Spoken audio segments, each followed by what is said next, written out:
नमस्कार, ANB news देख रहे हैं आप। मैं हूं आपके साथ पल्लवी राजपूत और हमारे खास कार्यक्रम मुद्दा में आप सभी का स्वागत है। हनुमान जयंती पर दिल्ली के जहांगीरपुरी इलाके में भड़की हिंसा केस में 5 और आरोपी अरेस्ट किए गए हैं। DCP north west Usha Ranganani ने बताया कि अब तक मामले में 14 लोगों को गिरफ्तार किया गया है, जबकि आगे की जांच फिलहाल जारी है। एफआईआर में इंस्पेक्टर राजीव रंजन के मुताबिक जुलूस शांतिपूर्ण तरीके से चल रहा था। जैसे ही जुलूस सी ब्लॉक मस्जिद के पास पहुंचा तो एक व्यक्ति अपने 4-5 अन्य लोगों के साथ जुलूस में शामिल लोगों से बहस करने लगा। बाद में दोनों ओर से पथराव शुरू हो गया। धार्मिक जुलूस की सुरक्षा में तैनात पुलिस ने दोनों गुटों को अलग कर दिया, लेकिन कुछ देर के बाद दोनों पक्षों में झड़प हो गई। हनुमान जयंती के मौके पर पथराव कर सांप्रदायिक तनाव पैदा करने की कोशिश की गई। वहीं दूसरी ओर जहांगीरपुरी इलाके में तनाव को देखते हुए इलाके में सुरक्षा व्यवस्था कड़ी कर दी गई है, लेकिन इस मामले पर सियासत जारी है। केंद्रीय मंत्री अनुराग ठाकुर ने दिल्ली के मुख्यमंत्री अरविंद केजरीवाल पर सवाल उठाए। उन्होंने कहा कि अरविंद केजरीवाल दिल्ली के सीएम हैं, लेकिन कोई जिम्मेदारी नहीं लेंगे। वहीं शिवसेना सांसद संजय राउत ने कहा कि इस तरह की घटनाएं एक षड्यंत्र के तहत की जा रही हैं।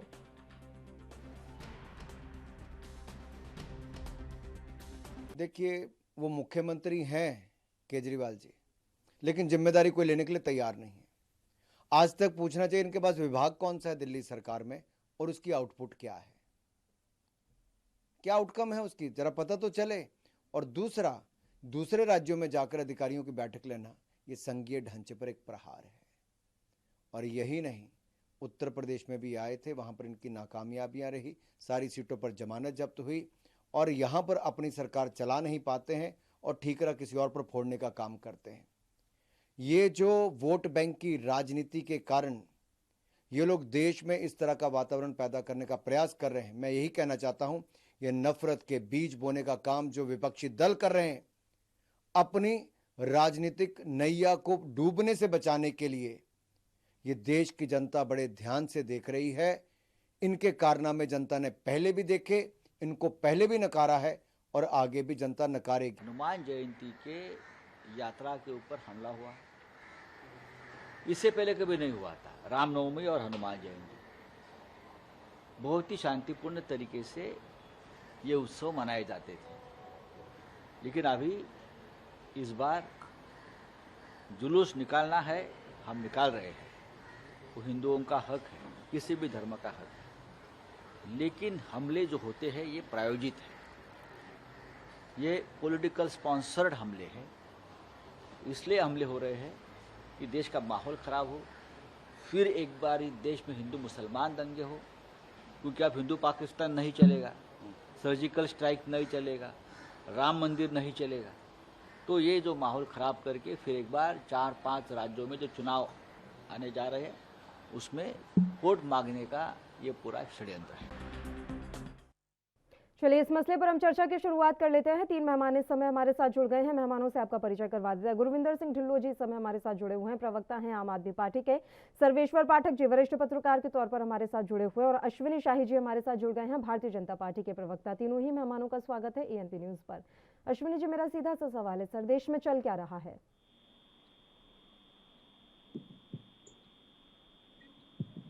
आवाज मिल रही है अश्विनी जी आपको? जी जी पल्लवी जी, आवाज आ रही है। आपसे मेरा सीधा सा सवाल है सर कि देश में हो क्या रहा है, देश में चल क्या रहा है? देश में दंगे चल रहे हैं। देखिए, इस समय भारतीय जनता पार्टी की सत्ता से जो लोग इस समय नाराज हैं वो दंगों की साजिश कर रहे हैं। पूरे देश में राम भक्तों पर, हनुमान भक्तों पर किस तरीके से पथराव किया जा रहा है। क्या शोभा यात्रा निकालने के लिए मुस्लिम लोगों से हमको वीजा लेने की जरूरत पड़ेगी? अपने ही देश में अगर कोई किसी धार्मिक शोभा यात्रा कोई भी निकाल रहा है तो उसको क्या वीजा और उसको जो है पासपोर्ट बनवाना पड़ेगा? जिस तरीके से पश्चिम बंगाल से लेकर करौली और जो है गुजरात की जो घटनाएं हुई हैं, मध्य प्रदेश खरगोन में जो घटनाएं हुई हैं, आप देखिए किस तरीके से शांति दूतों ने किस तरीके से छतों पर से हमला किया। क्या कारण है? क्यों बौखलाए हुए हैं? उन लोगों को अगर पूरे देश में 140 करोड़ लोगों के लिए कोई भी योजना आती है तो उनको भी मिलती है, लेकिन इस सरकार से, मोदी और योगी और जब भारतीय जनता पार्टी शासित प्रदेशों से क्यों ये लोग परेशान हैं? आज दिल्ली में इस तरीके से अस्थिर करने की घटना बहुत ही निंदनीय है। और मैं तो ये सीधा सीधा आरोप लगाऊंगा आम आदमी पार्टी पर, जिस तरीके से वोट के लालच में रोहिंग्याओं को ये लोग बसाना शुरू कर रहे हैं। पानी देने की बात है, बिजली देने की बात है, ये लोग क्यों कर रहे हैं? वोट के नाम पर ये लोग जो है साजिश रच रहे हैं। और सीधा सीधा मैं कहूंगा, अरविंद केजरीवाल जी कह चुके हैं मैं अराजक हूं, तो अराजकता की पराकाष्ठा कहां तक जाएगी? हर साल दंगे कराने की कोशिश करेंगे आप जो है यहां पर अराजक बोलते हैं, पंजाब में आपकी सरकार आ गई है, वहां पर खालिस्तानियों के समर्थन में कर रहे हैं आप बात। देश को कहां ले जाएंगे आप अरविंद केजरीवाल जी? और पूरे देश के लोगों से मैं कहना चाहता हूं, होशियार हो जाइए ऐसे चतुर और यू टर्न लेने वाले राजनेताओं से, जिनकी कोई अपनी गिरगिट महासभा का जो राष्ट्रीय अध्यक्ष होगा वो भी शर्म मांगता होगा इन लोगों से। और केजरीवाल जी, शर्मिंदगी की इंतहा हो गई है। कहते हैं हाथ मिलाकर चलिए, कैसे हाथ मिला लें? उनके एक हाथ में पेट्रोल बम है, एक हाथ में पत्थर है, किससे हाथ मिलाएं हम? और बार बार आप देखिए पल्लवी जी, राम भक्तों पर अभी रामनवमी की सभा में किस तरीके से छतों से पत्थर चलाया जा रहा है। हम कहीं भी शोभा यात्रा, हम उस देश के निवासी हैं जहां पर हम बच्चे थे, हमारे लोगों के घरों में मुस्लिम के ताजिया आते थे और हम लोग उस ताजिया को नमन करते थे। ये है, और आज शोभा यात्रा निकालने पर यह स्थिति हो रही है और हरदम दोष लगा दिया जाता है कि भारतीय जनता पार्टी और हिंदूवादी संगठन। क्या हम लोगों का यही दोष है कि हम लोग जो है यहाँ इस देश में 70-80 करोड़ हैं, ये लोग हमारा इस तरीके से विरोध करेंगे, दंगा करेंगे, उसके बाद सारा दोष भारतीय जनता पार्टी और हिंदूवादी संगठनों पर डाला जाएगा? ये निंदनीय है, इसको माफ नहीं किया जाएगा। ये असलम, ये अंसार, ये अनीस, ये क्या कहते हैं आरिफ, ये कौन लोग हैं जो गिरफ्तार हुए हैं? ये कितने बड़े शांति दूत हैं? पूरे विश्व में कहीं भी कुछ होता है, गोरखपुर में देखिए मंदिर पर हमला हुआ तो मुर्तजा पकड़ा जाता है, 9/11 जो है वहां होता है तो पढ़े लिखे शिक्षित पायलट लोग जाते हैं। तो ये शिक्षा क्या इन लोगों को इसीलिए दी जा रही है? मजहबी शिक्षा देने के बाद ये मुस्लिम जो हैं इस देश में अशांति फैला रहे हैं और हम लोग इनको जो है अब कड़ाई करने की जरूरत है। और जिस कड़ाई का हम लोग पालन कर चुके हैं, जिसमें मैं दोष देना चाहूंगा कुछ तमाम जो है पदों पर बैठे हुए कोर्ट में जो हाकिम लोग हैं, मैं उनको दोष देना चाहूंगा। उत्तर प्रदेश में हमने जो है जब दंगे फैलाए इन लोगों ने, तो हमने उनके घरों की संपत्तियां जब्त करने की बात की, लेकिन यही शांति दूतों के वकील जाकर जब खड़े हुए तो जज साहब लोगों ने एक आदेश सुनाया कि जो है उत्तर प्रदेश सरकार उनकी संपत्ति वापस करे, पैसा वापस करे। इससे इनका डर खत्म हो रहा है। देखिए, मैं ये सबको पूरे कौम की बात नहीं कर रहा हूं, लेकिन जो उपद्रवी हैं उनके खिलाफ सख्त से सख्त कार्रवाई की जानी चाहिए। इनके घरों को गिराने की बात नहीं है, इनको नेस्तनाबूद कर देना चाहिए। जी पल्लवी जी। सर्वेश्वर पाठक जी, जहांगीरपुरी इलाके में जो कुछ भी हुआ, क्या ये पहले से प्रायोजित था?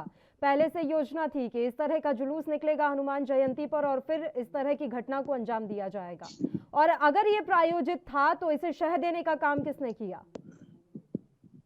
देखिए पल्लवी जी, हनुमान जन्मोत्सव पे या रामनवमी पे पूरे भारतवर्ष में जुलूस निकलता था और जैसा कि मुहर्रम में पूरे भारतवर्ष में जुलूस निकलता है, लेकिन ये मुस्लिम इतने दगाबाज हैं कि हमारे रामनवमी पे जुलूस निकले तो पूरी तरीके से प्रायोजित रहते हैं।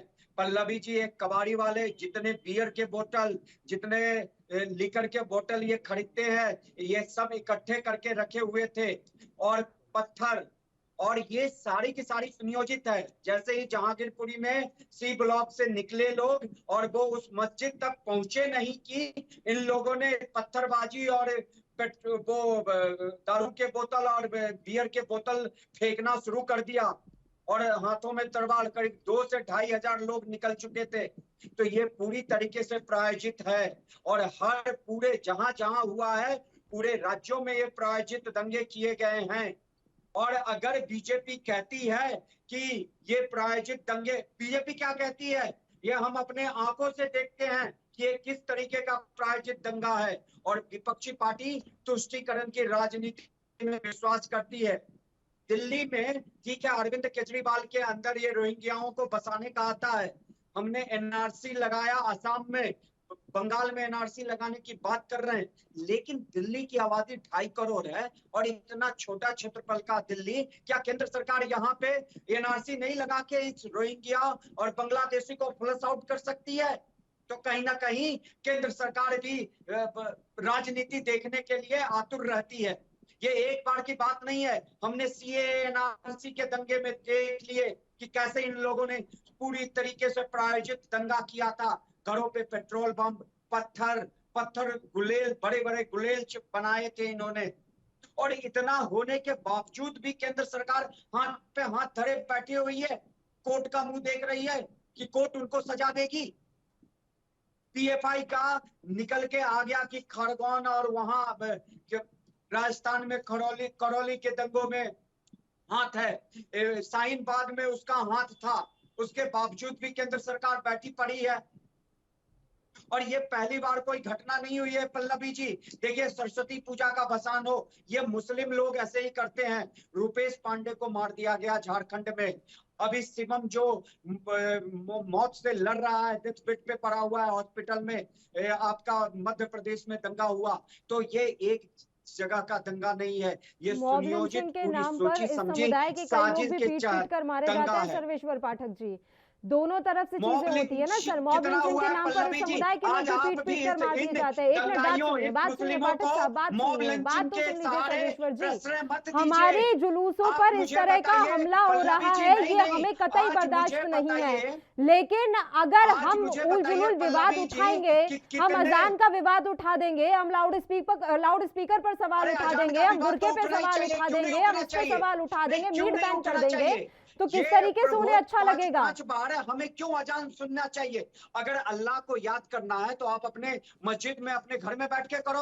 हम स्पेशल यही ओकेजन कट्टरता पे है जो कहीं इस पे समय भी देश में अगर फैल रही है सर। भंडारा यही होता है या कट्टरता तब है जो इस डीजे समय और देश में दोनों तरफ से लाउडस्पीकर फैल लगा रही के है, और ये क्रिया की हर प्रतिक्रिया डे हमें देखने को मिल रही है इस समय 365 देश 5 में। बार अजान, वो भी लाउड स्पीकर पे। आर्य शाही किसी जी। कुरान में लिखा गया है क्या? ना ही हमारे धर्म ग्रंथों में लिखा गया है कि हम जब पूजा पाठ करें तो लाउड स्पीकर लगाए। लेकिन ये 365 डेज 5 टाइम्स अजान लाउड स्पीकर पे क्यों हो? ये कोई मुद्दा नहीं है, बहुत बड़ा मुद्दा है। क्यों ध्वनि प्रदूषण फैलाते हैं? आज आप एक मॉब लिंचिंग वाह, और हमारी शादियों में जब इतने जोर जोर से डीजे बजते हैं तब ध्वनि प्रदूषण कम होता होगा ना?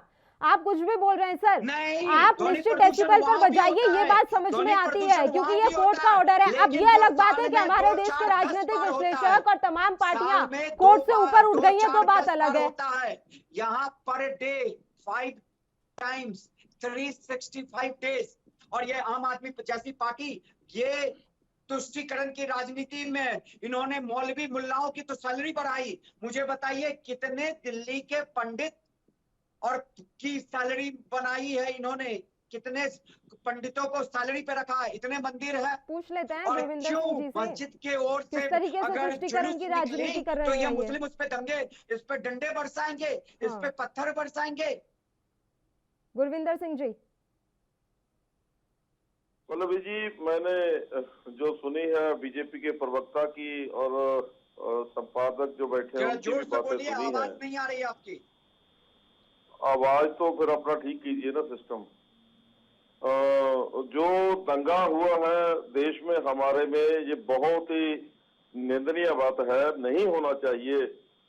लेकिन इसके लिए जब तक भी देखा जाए, जहां जहां भी पहले खरगोन में हुआ, खरगोन में तो वहां भी भाजपा ने उसको नहीं रोक पाई। उससे पहले गुजरात में हुआ, हिम्मतनगर में, वहां भाजपा की सरकार है, नहीं रोक पाई। कांग्रेस की सरकार है करौली राजस्थान में, वहां हुई। आज आंध्र प्रदेश में भी देख रहे हैं हम न्यूज में कि वहां पे भी हनुमान जयंती पर हम जो है बहुत सैकड़े हजारों सालों से इकट्ठे इस देश में रह रहे हैं। ये देश जो है ये सभी धर्मों का एक बड़ा गुलदस्ता है। इसमें प्यार और नफरत की तो कहीं जगह है ही नहीं। प्यार से लोग रहना पसंद करते हैं और वो रह भी रहे हैं। लेकिन जो राजनीतिक पार्टियां हैं, मैं किसी विशेष पार्टी एक का नहीं करूंगा, वो अपने राजनीतिक फायदे के लिए, चाहे वो कांग्रेस का राज रहा हो, चाहे बीजेपी का चल रहा है, ये लोग दंगा दंगाई जो हैं उनको उत्साहित किसी ना किसी ढंग से कर ही देते हैं और फिर उस पर राजनीति करते हैं। अभी क्योंकि कोई अगले आने वाले समय में कुछ स्टेटों में जो है वो इलेक्शन होने वाला है, चुनाव से पहले ऐसा माहौल जो बनाने का होता है, वो आमतौर पे जब से बीजेपी की सरकार केंद्र में आई है, देश में ये माहौल देखने को मिलता है।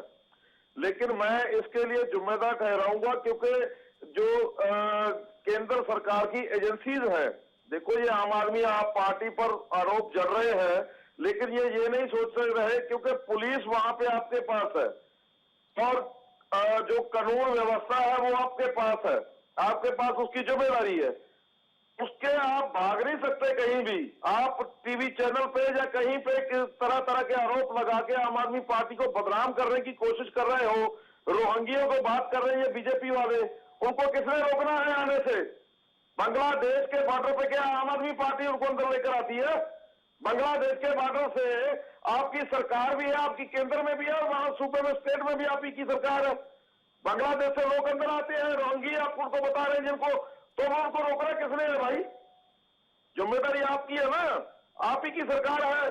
तो दिल्ली में जो दंगे फसाद हो रहे हैं वो उसके लिए 101% जिम्मेवारी भारतीय जनता पार्टी की है।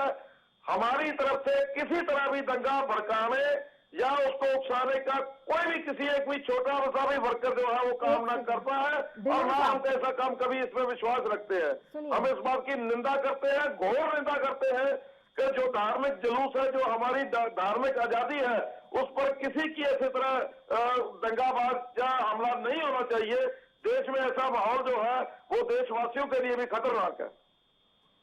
वहां पर आप क्या जिम्मेदारी निभा रहे हैं सर? कानून व्यवस्था क्योंकि केंद्र सरकार के अंडर है ये कहकर हर बार पिंड छुड़ा लेंगे क्या? शांति व्यवस्था बनाए रखना तो सबकी जिम्मेदारी है, वो मेरी भी जिम्मेदारी है और आपकी भी उतनी ही जिम्मेदारी है। और आप क्या कह रहे हैं? सीएए और एनआरसी के टाइम पर जब दंगे हुए थे तो उसमें आप ही का एक पार्षद निकला था जिसके घर पर बोतलें, पत्थर और ना जाने क्या क्या चीजें मिली थी। तब आपने तो बड़ी आसानी से कह दिया कि कानून व्यवस्था केंद्र सरकार के अंडर में है। आपकी भी उतनी जिम्मेदारी बनती है कि दिल्ली में शांति व्यवस्था कायम रहे। नहीं, आप कहना क्या चाहती हैं पल्लवी जी कि वहां मैं पे कहना ये चाहती हूँ कि आपको अपनी सामाजिक जिम्मेदारी निभानी पड़ेगी सर। तो हम मैं आपको ये कहना चाहती हूँ, हमारे नेता निभा रहे हैं, कहाँ पर जिम्मेदारी हमें बताओ। के टाइम पर आपके एक पार्षद ने कितनी अच्छी जिम्मेदारी निभाई थी वो हम सब ने देखी। तो उसके खिलाफ कार्रवाई नहीं हुई क्या? तो आप एक तरफा बात मत कीजिए। आपने जो तुरंत ये आरोप जड़ दिया ना कि ये पूरी उनकी जिम्मेदारी है, तो आपको भी देखना होगा कि आपकी पार्टी के कौन से कार्यकर्ता इन चीजों में शामिल है और आपको अपनी सामाजिक जिम्मेदारी समझनी होगी ना सर। सामाजिक जिम्मेदारी कौन समझेगा? आप इस बात से कैसे इनकार कर सकते हैं कि वहाँ पुलिस और कानून व्यवस्था की जिम्मेवारी जो है, जो हम इनकार नहीं कर रहे हैं, मैं बार बार इस शब्द का इस्तेमाल कर रही हूँ, सामाजिक जिम्मेदारी। वो सर्वेश्वर पाठक की भी उतनी है, वो पल्लवी राजपूत की भी उतनी है और वो गुरविंदर सिंह ढिल्लों की भी उतनी है और वो उतनी अश्विनी शाही जी की है कि आप सामाजिक जिम्मेदारी कितनी निभा रहे हैं। आप आज सरकार में बैठे हैं, आपको अमन शांति करनी पड़ेगी सर। वहां पर आपको दो पक्षों से बातचीत करनी पड़ेगी सर। वहां पर पल्लवी जी वो तो कर रहे हैं कि नहीं कर रहे हैं, हम कहीं भड़का रहे हैं तो दो सबूतों में आप बताएं सर। बताइए ना, सुन तो रही हूँ मैं बैठ के, बताइए। आपके पास सबूत कोई नहीं है, आप सिर्फ बोल ही रहे हैं कैसे कर रहे थे। हम पूरी शांति के लिए वहां लोगों को अपील कर रहे हैं, पूरी दिल्ली में क्या हम पूरे देश में शांति व्यवस्था बना के पूरी तरह से लोगों से अपील करते हैं कि कहीं भी ऐसी हिंसा नहीं होनी चाहिए। हम ऐसी हिंसा की निंदा करते हैं। तो अब इससे ज्यादा आप क्या चाहते हैं हमारे से? जो पुलिस है, एजेंसी केंद्र सरकार की क्या कर रही थी?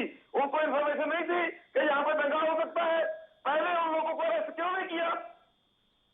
क्यों अपनी बोली बनी हुई है वहां की पुलिस, वहां की सरकार, वहां की एजेंसी? ऐसी और जिन रोहिंग्याओं की आप बात कर रहे थे, अश्विनी शाही जी ने यही पूछा कि उन्हें बिजली पानी देने का काम कौन सी सरकार कर रही है? केंद्र सरकार कर रही है, आप सरकार कर रही हम है? नहीं देंगे, नहीं उनको पकड़ के अंदर में अगर जो दोषी है तो। अश्विनी शाही जी, आपने आम आदमी पार्टी सरकार पर तमाम आरोप लगा दिए सर, लेकिन एक्सेप्ट तो कीजिए ये आपका भी इंटेलिजेंस फेलियर है। आपको पता ही नहीं चला कि वहां पर क्या होने वाला है, आपको पता ही नहीं चला कि खरगोन में क्या होने वाला है, आपको किसी बात की कोई जानकारी नहीं है। ऐसा कैसे? देखिए ये पल्लवी जी, एक तरह से आप अगर कह रही हैं इंटेलिजेंस फेल्योर का जो है मामला ये बन सकता है, लेकिन इस सुनियोजित साजिश की अगर आप अपने घर से जा रहे हैं, अगर ऊपर से छत से कोई पत्थर मारना शुरू करे, कोई बम मार दे, तो इसको इंटेलिजेंस फेल्योर का नाम हम नहीं दे सकते हैं। हम ये जरूर दे पुलिस आगे सुरक्षा कर रही है। अब ये दिल्ली की बात आप कर रहे हैं, मैं ढिल्लों साहब की बात पूरी सुन नहीं पाया, लेकिन दो चार जो हमारे मुद्दे हैं वो मैं बता देना चाहता हूं इनको। रोहिंग्या की बात आज से नहीं, सीए एनआरसी से देखा जा रहा है इस जहांगीरपुरी में भी सी ब्लॉक में जहां पर ये दंगे हुए हैं, वहां पर भी उन रोहिंग्याओं ने ही उस समय प्रोटेस्ट का वो खोला था मोर्चा। ये 2020 की मैं बात बता रहा हूं, जब दंगे हुए थे उस समय भी वो वहां पाए गए। सीए एनआरसी के दौरान ट्रकों में, बसों में भर के ले आए जा रहे थे। दिल्ली सरकार ने इनको प्रश्रय दिया है और फ्री बिजली और फ्री पानी देने के बाद उनका वोटर लिस्ट में नाम डलवा दिया कि इनको वोट देते रहेंगे वो। ये इन लोगों ने क्यों किया? क्योंकि इसको पल्लवित और पुष्पित तो ये लोग कर रहे हैं। हम आगे आते हैं, इसको मैं आपकी बात से मैं ये कहता हूं कि अगर मुस्लिम इलाकों से या उधर उस रोड से हम गुजर रहे हैं तो घरों से पत्थर और पेट्रोल बम मारा जाता है, ये कहाँ की बात है? दो, अब छोड़ दीजिए शोभा यात्रा की बात, आपने लिंचिंग की भी बात की। जिस यात्रा पर हमला हुआ है 60 लोग या 75 लोग थे उसमें, और उस पर हमला किसने किया? 1000 से ऊपर लोगों ने। तो लिंचिंग इन लोगों ने किया कि नहीं किया? और तीसरी बात, वहां पर 2 एएसआई थे, एक अरुण कुमार नाम का और एक मेवालाल या कुछ मेघालाल नाम का। इन 2 लोगों ने बयान दिया है कि पुलिस को ये लोग गाली दे रहे थे। मेघालाल के हाथ में गोली लगी है, एएसआई जो अरुण कुमार हैं उनको भी पत्थर लगे हैं। तो ये पुलिस पर भी हमला किया गया। वो 60-70 जो लोग शोभा यात्रा में जा रहे थे उन पर भी हमला किया गया। यानी कि इस देश के कट्टर मुस्लिमों ने ये सोच कर रखा है कि हिंदू शोभा यात्राएं निकलेंगी, उनको हम नहीं निकलने देंगे। देश को क्या बनाना चाहते हैं ये लोग? और उस पर प्रश्रय मेरा कौन दे सवाल रहा है, ये ये है नाम आ अश्विनी जाता है। शाही जी, जब हमने करौली की हिंसा देख ली, हमने गुजरात में देख लिया, हमने पश्चिम बंगाल में देख लिया, हमने खरगोन में देख लिया, उसके बाद भी हम क्यों नहीं जागे? जब दिल्ली में इतना बड़ा जुलूस या शोभा यात्रा निकलनी थी तो उसके लिए पहले से क्या आप लोगों ने तैयारी कर रखी थी, या आपने क्या जांच पड़ताल की? आपने कुछ तो किया होगा ना। अब वही वाली बात है जो गुरविंदर सिंह ढिल्लों कह रहे थे, दिल्ली में कानून व्यवस्था तो उनके हाथों में, उन्हें ही देखना है। पंजाब की पुलिस भेज देते हैं दिल्ली, ये कानून व्यवस्था का राग अलापते हैं। ये लोग कहां छुपेंगे? कानून व्यवस्था की आड़ में दिल्ली के हाथ में है। पंजाब से पुलिस बुलाकर और रातों रात फिर एफआईआर खत्म कर दी जाती है। इस तरीके का तो आतंक ये लोग मचा रहे हैं दिल्ली में। देखिए, शोभा यात्राएं निकल रही हैं, पुलिस ने शांतिपूर्वक निकालने की उनको कोशिश की। आगे पुलिस, पीछे पुलिस। पुलिस अगर चाहे मुहर्रम का जुलूस हो या शोभा यात्रा कोई हिंदुओं का त्योहार हो या किसी का भी कोई जुलूस होता है तो पुलिस उसमें पूरा प्रोटेक्शन देती है कि इसको शांति से हम निकालें। लेकिन जब पुलिस पर ही हमला चालू हो जाता है तो इतने ये लोग जो है, इनका दिमाग बढ़ गया है। जो 14 लोग गिरफ्तार हुए हैं उसमें कोई राम जी नहीं है, कोई कन्हैया लाल नहीं है, उसमें आरिफ असलम और अंसार ही है उसमें, जिन्होंने बवाल किया था। यही शांति दूत आज जो है देश में उपद्रव फैला रहे हैं, और हम उनके खिलाफ जब कार्रवाई करते हैं तो यही सेकुलर लोग आ जाते हैं। जैसे अभी एक पार्षद का जिक्र आपने 2020 के दंगों में किया था, जब उनको चार्जशीटेड किया गया तो एक आम आदमी पार्टी के विधायक जो अमातुल्लाह खान हैं वो उनके पक्ष में आकर खड़े हो गए। यही लोग पीछे से बैकिंग करते हैं। तो इस देश में अगर हम उनको सजा देने की बात कर रहे हैं, हम बुलडोजर चलवा दे रहे हैं, तो खड़े होकर मीडिया चैनलों पर यही विरोधी दल के लोग उनके साथ हाथ वो करते हैं। दिग्विजय सिंह कांग्रेस के हैं, देखिए किस तरीके से उन्होंने हवा देने की बात की। राहुल गांधी ने हुबली में जब ये हिजाब कांड हुआ वहां कर्नाटक में, तो उन्होंने ट्वीट करके हवा देने की बात की। तो ये जो जितने लोग हैं जो भारतीय जनता पार्टी और नरेंद्र मोदी के विरोधी हैं, ये लोग सिर्फ हवा देते हैं इन चीजों को। पल्लवी जी, अगर ये लोग शांति बहाल करने की बात करें तो देश में कोई दंगे ना हो। आज ये सारे तुष्टीकरण की राजनीति में इतने अंधे हो चुके हैं कि भारतीय जनता पार्टी को किस तरीके से हराया जाए वो पश्चिम बंगाल से लेकर और दिल्ली तक दिख रहा है। जी पल्लवी। सर्वेश्वर पाठक जी, मेरा तो एक सवाल ये भी है सर, और बड़ा सीधा सा सवाल है, क्यों हमें किसी जुलूस के लिए सुरक्षा प्रदान करनी पड़ रही है? क्यों? क्योंकि हम बात करते हैं कि गंगा जमनी तहजीब, और वो एक साइड से होती है, उसके लिए केवल हिंदू आगे आए। ये मुस्लिम, ये दरिंदे मुस्लिम कभी नहीं आते उसके लिए। उनके लिए पूरी बस कौम को क्यों सर बदनाम करना? कुछ इसी समुदाय के लोग बीजेपी या अलग अलग पार्टियों में भी हैं सर। आप देखिए, अब पुलिस ने कितने लोगों को दिल्ली दंगों में गिरफ्तार अभी तक की है? 17 या 20 हजार लोगों की भीड़ कैसे आ गई? मैं तो आज जो भी हो, मैं तो सेंट्रल गवर्नमेंट को जिम्मेदार ठहराऊंगा कि आखिर ये रोहिंग्या दिल्ली में बसे कैसे हैं। कई मानवाधिकार और ये सब गया वो जब हम देख रहे हैं कि सीए एनआरसी में भी इन्हीं की लिप्तता थी, तो अब बैठ के कर क्या रहे हो? गृह युद्ध होने की नौबत है क्या भारत में? आप एक एग्जाम्पल मुझे बता दो कि इनके जो मुहर्रम के जुलूस में कहीं भी हिंदू समुदाय के, वो तो हिंदू समुदाय के घर पे आके उस समय चंदा लेके जाते हैं, किसी ने कोई पत्थर नहीं मारता। और ये जो इन्फ्रिंज एलिमेंट ये मुस्लिम समुदाय है, मैं पूरे मुस्लिम को नहीं कहता हूं, एक जो थरा वर्ग आ गया है और जिसको जो हवा देती है, ये जितनी भी कुकुरमुत्ते पॉलिटिकल पार्टी आई हैं, क्षेत्रीय पार्टी आई हैं, आम आदमी party, Samajwadi party, BSP, Bihar में उधर लालू यादव की पार्टी हो गई, साउथ की पार्टियां हो गई, ये सब इनको तुष्टीकरण की राजनीति में हवा दे रही है। कोई हिंदू तो उनको मारने नहीं गया, कोई उस मस्जिद पे तो कोई ऐसी टिप्पणी नहीं की या कोई पत्थर तो नहीं फेंका। हनुमान जन्मोत्सव की यात्रा लेके लोग, भक्त लोग निकल रहे थे और पूरे सरकार के सुरक्षा में निकल रहे थे, पुलिस वाले को मारा है। इस बात को आप समझने की कोशिश करिए। और सेंट्रल गवर्नमेंट अगर मूक दर्शक बनी रही तो पूरे भारतवर्ष में ऐसे होंगे। केरल आपका क्या करना चाहिए केंद्र सरकार को? इस्लामीकरण हो चुका है, इस समुदाय के सारे लोगों को इकट्ठा करके इस देश से निकाल देना चाहिए। आप मुझे जरा सलाह दें कि केंद्र सरकार को अब आगे क्या करना चाहिए। आपको मैं जवाब दूंगी, एक सेकंड सर्वेश्वर पाठक जी, आपका जवाब लूंगी सर, अभी आपका जवाब लूंगी। छोटे से ब्रेक के लिए हम यहाँ रुक रहे हैं, जल्द हाजिर होंगे।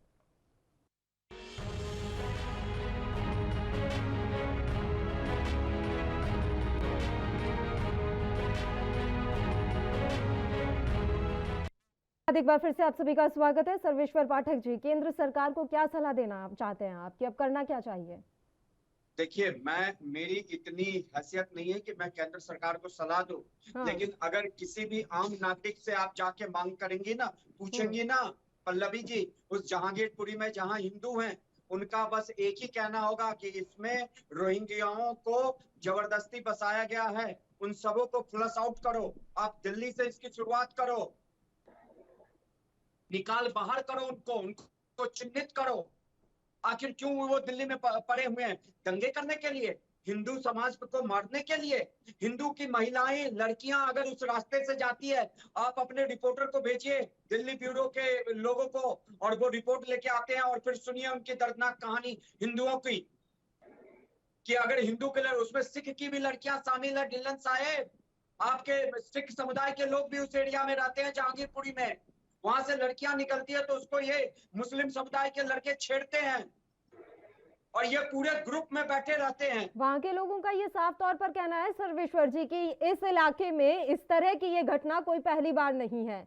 हमारे धर्म का, हमारे समाज का अगर कोई धार्मिक कार्यक्रम होता है तो अक्सर हमें ये सब फेस करना पड़ता है, क्योंकि वो देखिए उनकी मेंटालिटी क्या है कि जिस क्षेत्र में उनकी ज्यादा आबादी है, वो वहां पे किसी हिंदू धर्म के चीज को बर्दाश्त नहीं कर सकते। कश्मीर में हमने देख लिया, क्या भारत सरकार पूरे देश को कश्मीर में तब्दील होना देना चाहेगी? ये बार बार क्या कहती है, हम तो 25 करोड़ है, क्या कर लोगे? उनकी इस मेंटालिटी को समझिए।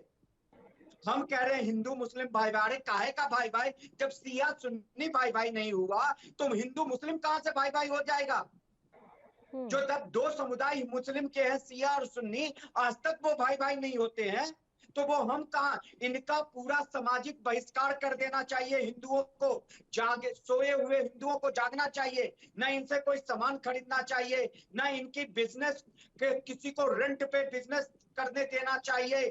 कोई जो वेंडर्स आते हैं कॉलोनियों में, हिंदू कॉलोनियों में, उनको न तो घुसने देना चाहिए और ना ही उनसे सामान खरीदना चाहिए। बड़ी बड़ी जो कंपनियां हैं, जो मुस्लिम के द्वारा रन की हुई कंपनियां हैं, जिसमें हिमालय जैसी प्रोडक्ट बनाती है, एक हिमालय उत्पाद करके, उसका नाम आता है ऐसे ऐसे दंगों में पैसे देने के लिए। अब क्या बात कर रही है पल्लवी जी? इन लोगों का सुनियोजित तरीका होता है। आप देखिए कि वहीं पे दंगा क्यों हो रहा है जहां पे ये ज्यादा, जहां पे इनकी आबादी है। क्या इलाका कुत्तों का होता है, आदमियों का थोड़े ना होता है? कि ये मुस्लिम इलाके से गुजर गया। कोई मुहर्रम में हिंदू के एरिया से गुजर के देखे, कोई हिंदू उस पर पत्थर क्या कोई कुछ करता नहीं है, आराम से प्रोसेशन को देखता है और जाने देता है। हम तो सद्भाव बनाते हैं, लेकिन ये दंगे की राजनीति करते हैं। और ऊपर से ये जो पार्टी है, ये जो छोटी मोटी जो पार्टी आ रही है, ये उनको प्रश्रय देती है। और उसमें हमारी जो न्यायिक व्यवस्था है, उनका भी कहीं ना कहीं हाथ आ गया है। मैं उनपे आरोप प्रत्यारोप नहीं लगाता हूं, लेकिन आप देखिए कि अगर इस तरीके के लोगों पे कार्रवाई करती है पुलिस, तो बाद में सबूतों के अभाव में छोड़ दिया जाता है। मुझे समझ में नहीं आता है कि कौन से सबूत और देखेगी। ये पत्थर मार रहे हैं, ये पेट्रोल बम मार रहे हैं। आप उस जहांगीरपुरी के एरिया में कल रात में मैं टीवी पे देख रहा था, जितने भी बियर के बोतल ये कबाड़ी वाले खरीदते हैं, ये लोग सुनियोजित तरीके से रख लेते हैं। जितने भी लीकर दारू के बोतल खरीदते हैं कबाड़ी वाले, ये सुनियोजित पूरी इनकी प्लानिंग हुई है। ठीक है, तब गुरविंदर ये सिंह दंगा जी। होता है। और सेंट्रल इंटेलिजेंस इनका कहना है कि 50-100 लोग हम जा रहे हैं, ऊपर से फेंकने लगे, मानते हैं। लेकिन जब इतनी घटना चारों तरफ हो रही है, तो इंटेलिजेंस फेल्योर तो है ही है, चाहे आप मानो या ना मानो। इंटेलिजेंस फेल्यूर है सर, वो तो हम खुद ही कह रहे हैं, क्योंकि एक ये कोई पहली घटना नहीं है ना, इंटेलिजेंस फेल्योर, अलग अलग पूरा जगहों पर हो रही है। फेल्योर है। बावजूद इसके हमें इस तरह की घटनाओं की जानकारी नहीं मिल पा रही है, या आभास संभावनाएं कुछ भी हम नहीं जता पा रहे हैं, तो सीधे सीधे बड़ा फेल्यूर है। और इसकी जिम्मेदारी कौन लेगा, ये अभी समझ में नहीं आ रहा है। गुरविंदर सिंह जी, पल्लवी जी, हमें बताइए कि इस घटना का कितने मुस्लिम बड़े के जो लोग बड़े होते हैं, जो हिंदू से, अगर आपने लिंचिंग की बात की थी ना, जब लिंचिंग 1-2 उसको फिंगर टिप्स पे काउंट कर लोगे कि कितनी पूरे भारतवर्ष में घटना हुई। उसको सपोर्ट करने के लिए जितने भी इंटेलेक्चुअल बॉडी या क्लास के लोग आए, ये जो रामनवमी, ये जो हनुमान जन्मोत्सव पे जो ये मुस्लिमों द्वारा जो ये दंगा किया गया, इसको निंदा करने एक भी उस वर्ग का इंटेलेक्चुअल लोग आया? ये पॉलिटिकल पार्टी किस पे आरोप लगा रही है कि बीजेपी पे। क्यों? बीजेपी तो चुनाव आ रहे हैं उस राज्य में, तो जीतने के लिए आ रहे। बीजेपी को पूरा सपोर्ट है, वो राज्य ऐसे ही जीत रही है। 4 में से 5 राज्य ऐसे ही जीत रही, 5 में से 4 राज्य भी ऐसे ही जीत गई है। और बाकी के जो भी चुनाव होंगे उनका परिणाम देखिएगा। गुजरात में है, कर्नाटक में चुनाव होने वाले, हिमाचल में है, वो बीजेपी ही जीतेगी। मैं आज ही कह देता हूँ, इसमें कोई दो राय नहीं है, क्योंकि उनके खिलाफ जो पार्टियां हैं वो उतनी सशक्त नहीं है। गुरविंदर सिंह ढिल्लों जी, तो इस तरीके का आप आरोप लोग लगा जिस के बीजेपी पर ये सारे आरोप लगाते हैं सर, कट्टर हिंदुत्व का, या जो भी तमाम आरोप लगते हैं, उनको तो पूरा सपोर्ट मिल रहा है ना। और इस तरह की घटनाएं होंगी तो उनको सपोर्ट क्यों नहीं मिलेगा? फिर जो मुख्य मुद्दे हैं देश के, वो तो गौण होने ही होने हैं। और जो अन्य पार्टियां हैं, वो कुछ ऐसे लोगों के साथ जाकर खड़ी हो जाती हैं जो उन पर ही भारी पड़ जाता है। अब जब बुलडोजर की कार्रवाई चलती है अपराधियों पर, दोषियों पर, तो बड़ा दुख होता है विपक्ष के नेताओं को कि इस तरह की कार्रवाई नहीं होनी चाहिए।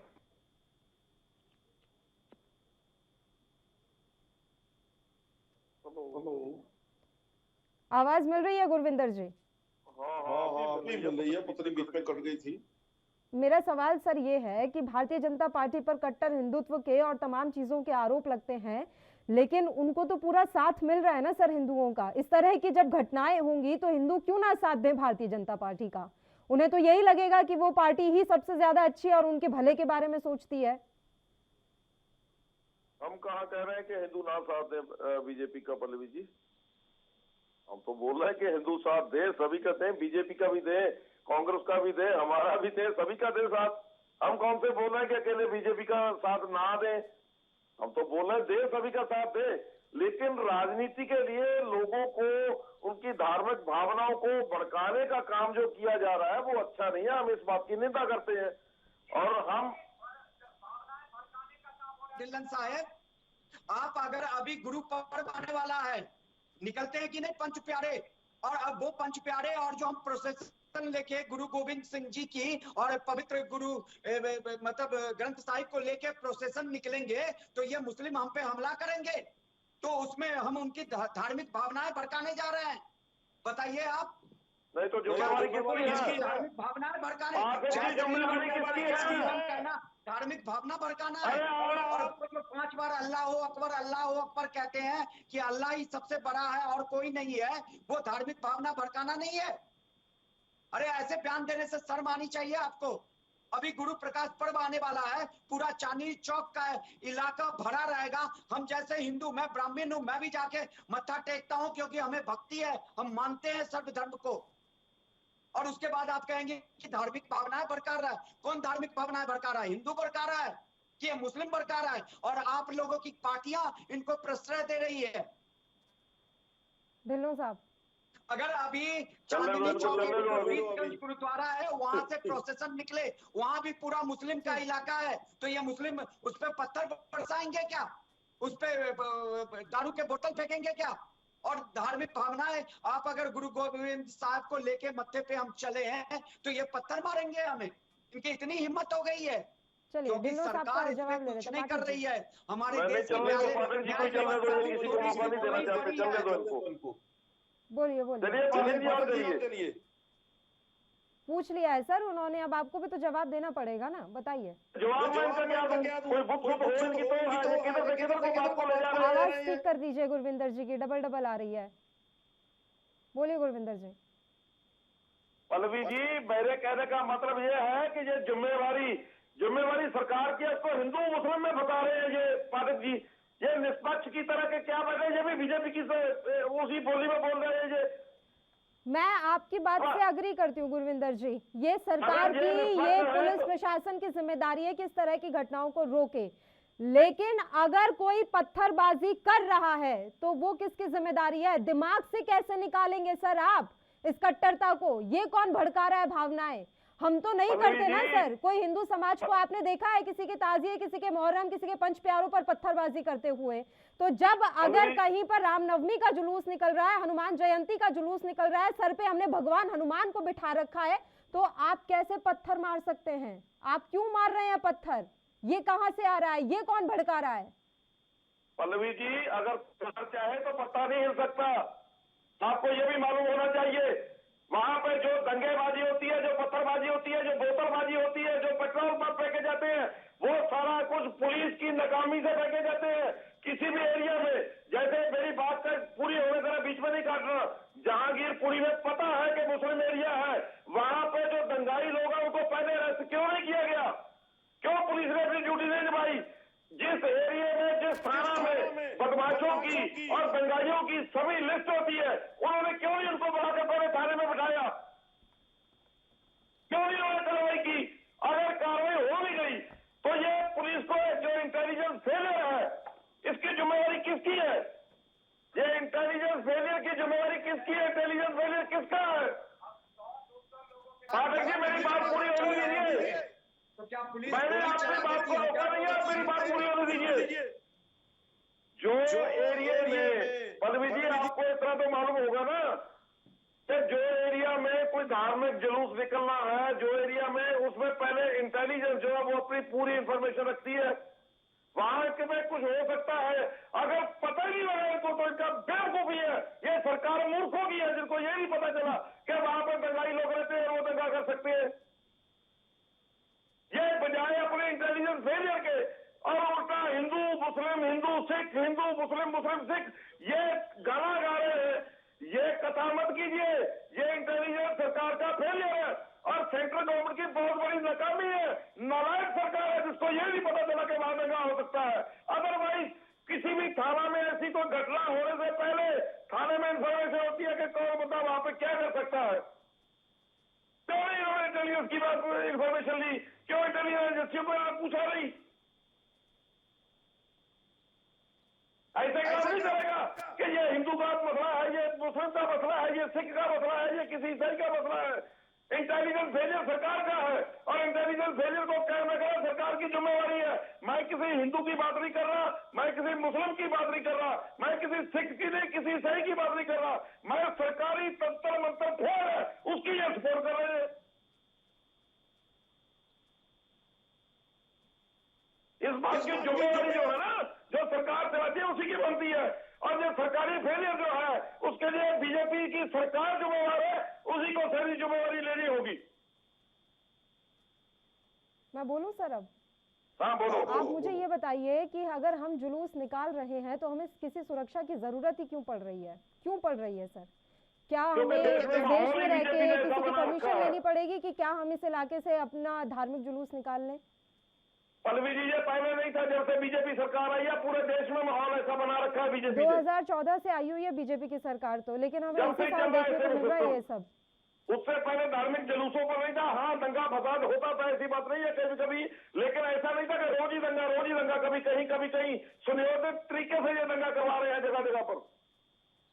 अश्विनी शाही जी, आपको शायद गुरविंदर जी की आवाज नहीं मिल रही थी, मेरी आवाज आपको मिल रही है। तो उन्होंने 2-3 बातें हाँ, बोली आपकी है। आवाज आ रही है। हाँ, उन्होंने 2-3 बातें कही है। एक बात तो ये कि ये मूर्खों की सरकार है, इन्हें पता ही नहीं चलता कि हमें कहाँ कैसी सुरक्षा व्यवस्था देनी है और कैसा इंटेलिजेंस इनका फेल्योर रहा है, ये भी ये नहीं समझ पा रहे। दूसरी बात उन्होंने ये कही है कि जब से भारतीय जनता पार्टी की सरकार आई है तब से ही ये दंगे हो रहे हैं।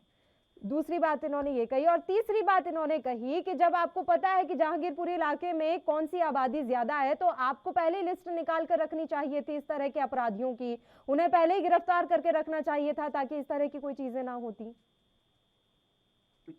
देखिए, पॉइंटेड 3 आपने बताया, इनके बातों का जो सार है, मैं कहता हूं कि मूर्खों की सरकार इन्होंने कहा, एकदम ठीक है। इनको जो है मूर्खों को मूर्ख ही नजर आते हैं, उसमें कोई ऐसी बात नहीं। अभी इन्होंने जो घटना की, पंजाब पुलिस जब दिल्ली भेजा था बग्गा साहब को अरेस्ट करने के लिए, तो उससे बड़ी मूर्खता तो पूरे देश में राष्ट्रीय मूर्खता इन लोगों ने किया है, उससे बड़ा कोई मूर्खता नहीं हो सकती।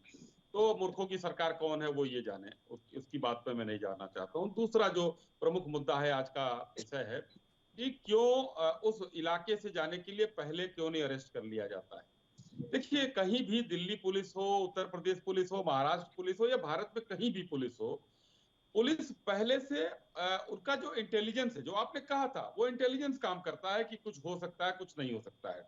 मैं आपकी बातों से सहमत भी हूं, मैं ये नहीं कह रहा हूं मैं सहमत नहीं हूं। इंटेलिजेंस का अगर कहीं ना कहीं फेल्योर अगर नहीं होता तो शायद इतनी बड़ी घटना नहीं होती। उत्तर प्रदेश में जैसे चीजें माननीय योगी आदित्यनाथ जी ने किया है कि जो मुस्लिम इलाके हैं उनके घरों पर ड्रोन से और सब जगह से जो है फोटोग्राफी होती है, और छतों पर अगर आपके पत्थर और ईंटें पाए जाते हैं तो उनके घर की स्थिति खराब कर दी जाती है।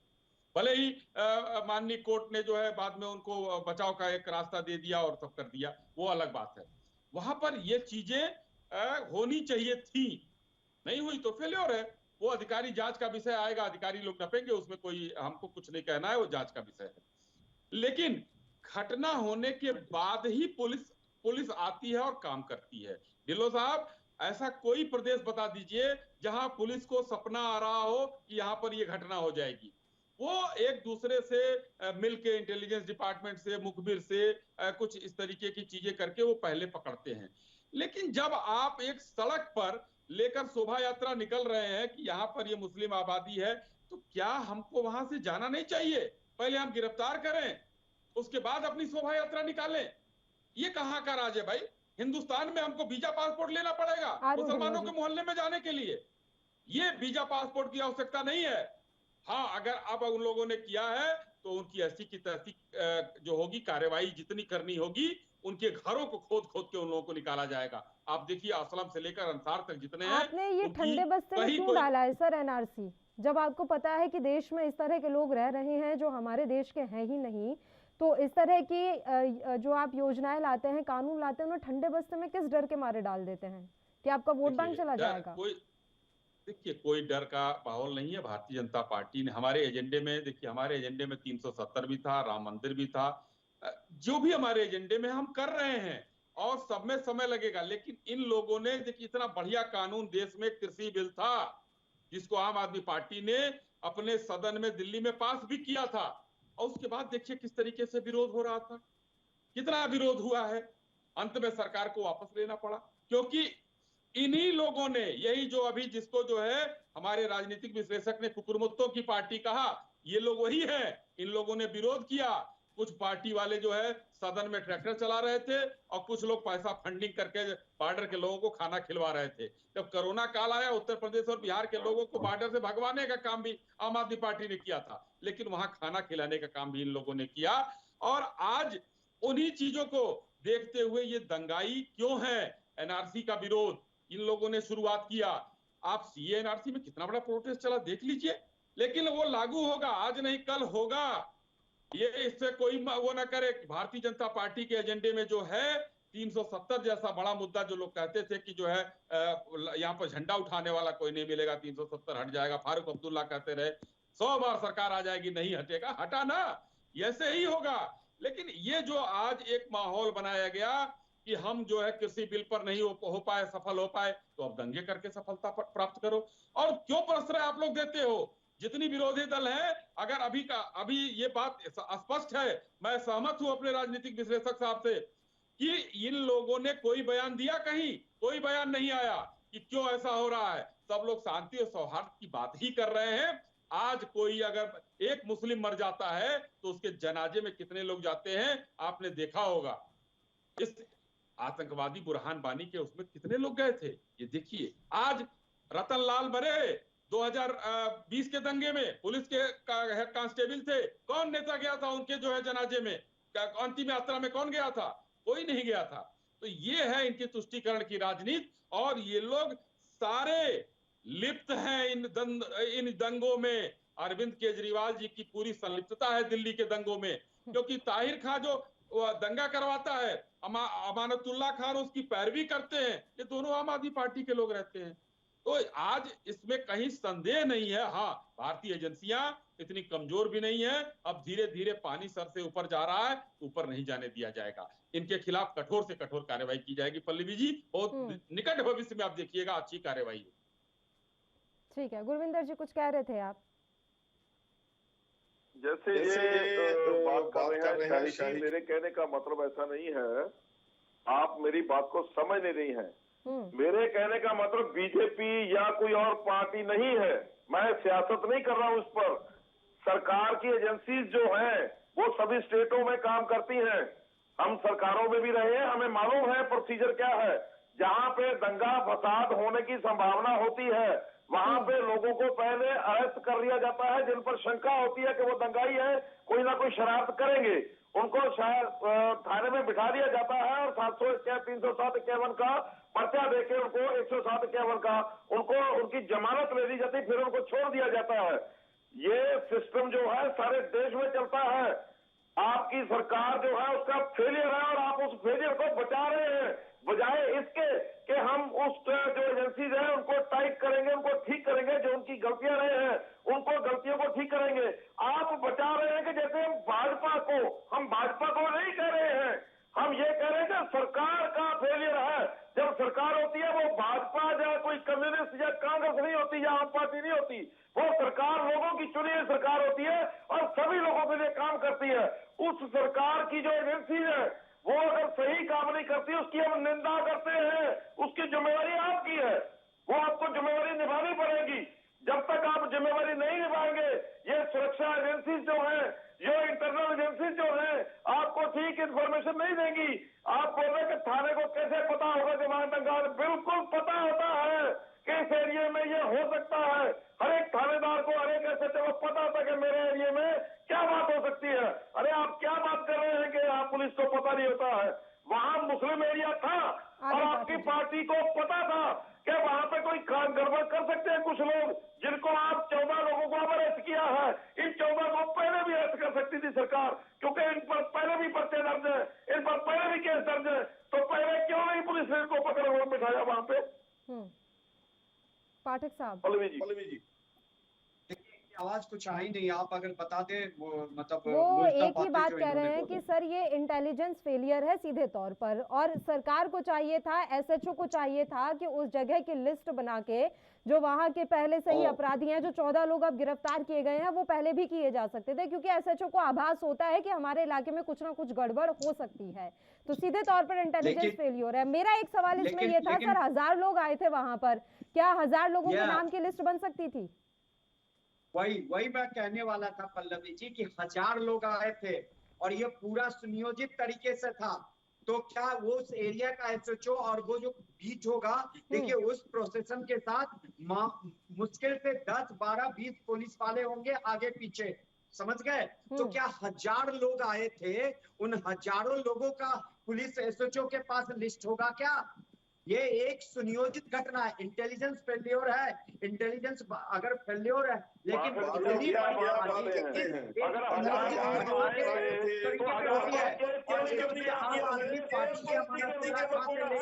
जितने भी मुस्लिम लीडर है सबको पता होगा कि ये इनको हिंदुओं को इस बार हम फिर से सबक सिखाएंगे।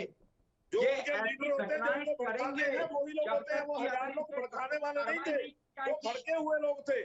अगर मान उनको लीजिए भड़काने वालों का पता होता है पुलिस को कौन भड़का सकता है। अगर मैं वहाँ पे रहता वहाँ पे और मेरे पास सुनिए तो सही सर्वेश्वर जी, मैं सर्वेश्वर जी, रिटेलिएट कर देता। सर्वेश्वर जी, अगर पाठक साहब सुनिए, अभी गुरविंदर जी ने ये बात कही है कि वो भड़के हुए लोग थे और पुलिस को पता था किस कि उन्हें बात पे भड़काया भड़के हुए कौन, लोग थे भड़का भाई? कौन रहा है।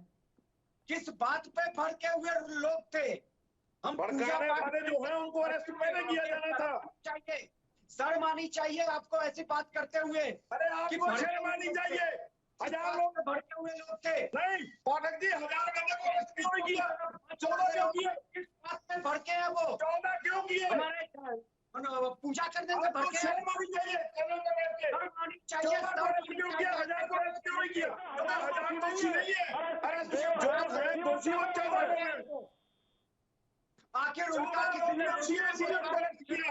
उनको किसी ने घर से बाहर कर दिया? किस बात पे भड़के हैं? अश्विनी पल्लवी साहू जी, जब तक ऐसे लोगों पे कठोर कार्रवाई नहीं होगी और ये बीजेपी की गवर्नमेंट को करना पड़ेगा।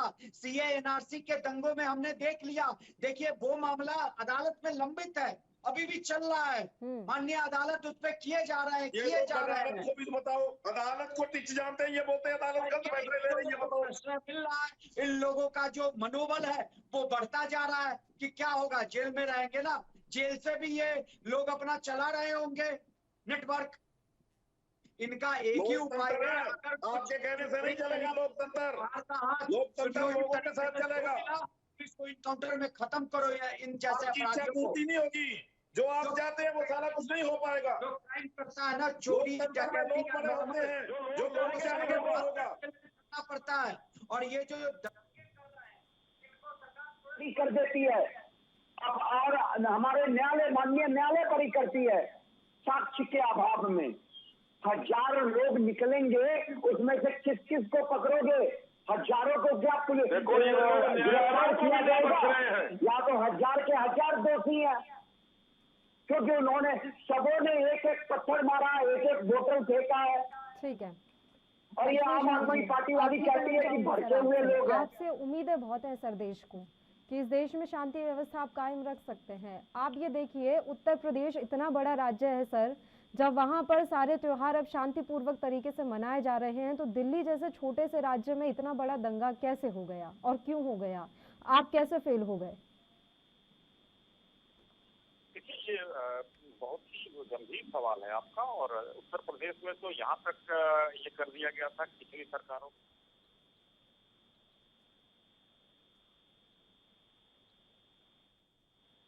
तुष्टिकरण की राजनीति पल्लवी जी, मुझे आवाज नहीं आ रही इनकी। कल योगी आदित्यनाथ जी के आने के बाद सारी परिस्थितियां बदली हैं और आज के दिन में कांवड़ यात्रा भी निकल रही है, इनका ताजिया भी निकल रहा है, सब कुछ चीजें ठीक से सामान्य तरीके से चल रही है।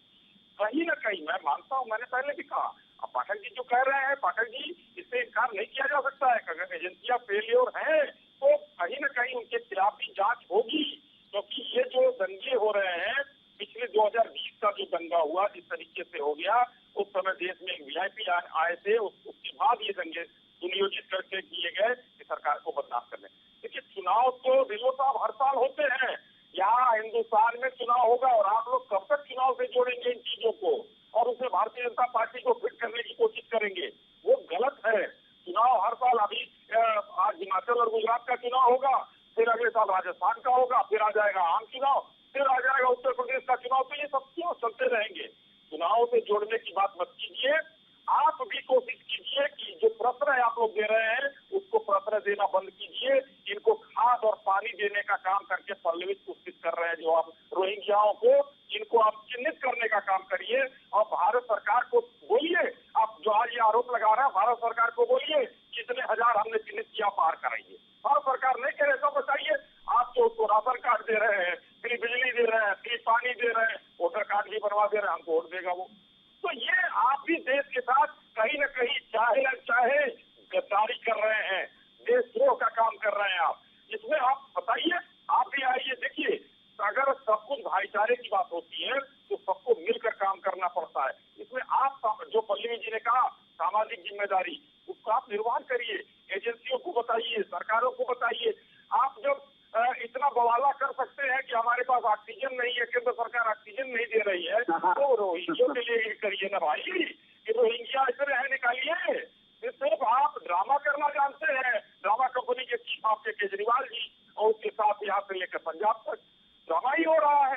तो उसमें मत जाइए, सामाजिक जिम्मेदारी निभाइए। एजेंसियां अगर कहीं फेल हो रही हैं तो उसके लिए सरकार नकेल कसने के लिए है। और मोदी जी के और माननीय अमित शाह साहब जो हमारे गृह मंत्री हैं, इनके कठोरपन में कहीं कमी नहीं है। योगी जी ने तो दिखा दिया उत्तर प्रदेश में। और अगर आप लोग चाहते थे कि गुजरात में भी दंगे कहाँ हुए, गोधरा के बाद से कोई दंगा हुआ, लेकिन अब धीरे धीरे साफ फन निकाल रहे हैं। फन निकालेंगे तो कुचला जाएगा उनको, और बहुत बुरी तरीके से कुचला जाएगा। ढिल्लो साहब, आप आने वाले दिन में देखते रहिए, क्योंकि ये चीजें धीरे धीरे बढ़ती जा रही है। चलिए ठीक है, आप तीनों ही मेहमानों का शुक्रिया चर्चा करने के लिए आप हमारे साथ जुड़े। तो जहांगीरपुरी इलाके में जो हिंसा हुई उसमें अभी तक 14 लोगों को गिरफ्तार किया गया है। इस पूरे दंगे को देखा जाए तो यहाँ पर इंटेलिजेंस फेल्योर साफ तौर पर नजर आ रहा है। अब देखने वाली बात यहाँ पर ये रहेगी कि इस मसले में और कितने लोगों की गिरफ्तारी होती है और पूछताछ में और कितने बड़े नामों का खुलासा होता है। इसी के साथ मुद्दा में फिलहाल के लिए इतना ही। मुझे दीजिए इजाजत। देश और प्रदेश की तमाम ताज़ा खबरों के लिए आप देखते रहिए ANB न्यूज़। नमस्कार।